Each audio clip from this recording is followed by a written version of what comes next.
Hoy me libero de todos los prejuicios. Yo soy la manifestación del amor compasivo.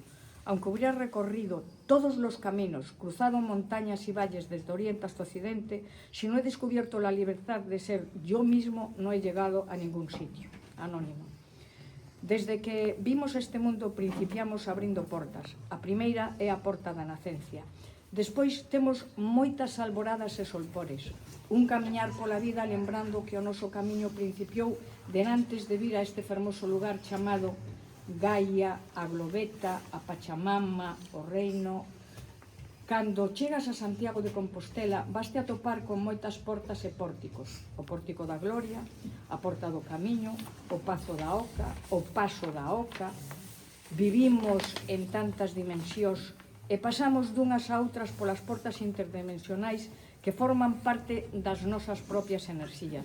Somos tan inconmensurables que de termos unha conciencia plena saberíamos que todo o camiño leva a gloria do ser.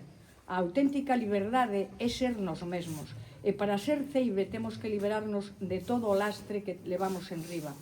A mochila livián fainos cruzar a porta espidos de crenzas, de proxeccións, de xogos, de personaxes, de éxitos, de prexuicios, de títulos, de preocupacións, de profesións. Punto cero. O reseteo de toda a nosa existencia é só hai un xeito de cruzar a porta. Lixeiros de equipaxe. O reseteo de toda a nosa existencia é só hai un xeito de cruzar a porta.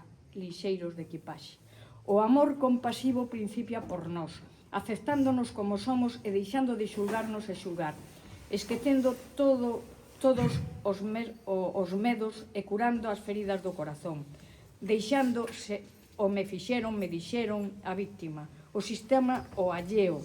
Para cruzar a porta do camiño só tes que ter decisión. Para cruzar a porta do camiño hai que ter o corazón puro, cálido e non telo colonizado. Non hai que ser escravo. Castelao, por defender a súa liberdade e a súa vida, cruzou a porta do Atlántico, e agora a bondade da entrega, o amor á humanidade, a acollida, a irmandade, a fe, a espiritualidade, a solidaridade, danlle a nova a humanidade a súa medalla. Grazas. Grazas a Moncho, que está aquí, porque foi o que fixo os planos. Gracias tamén ao arquitecto, que me esquecín, porque vou a dicir unha cousa moi importante. Todos somos importantes e aquí non sobra nin falta ninguén. Bo camiño a todos e grazas por escoitarme.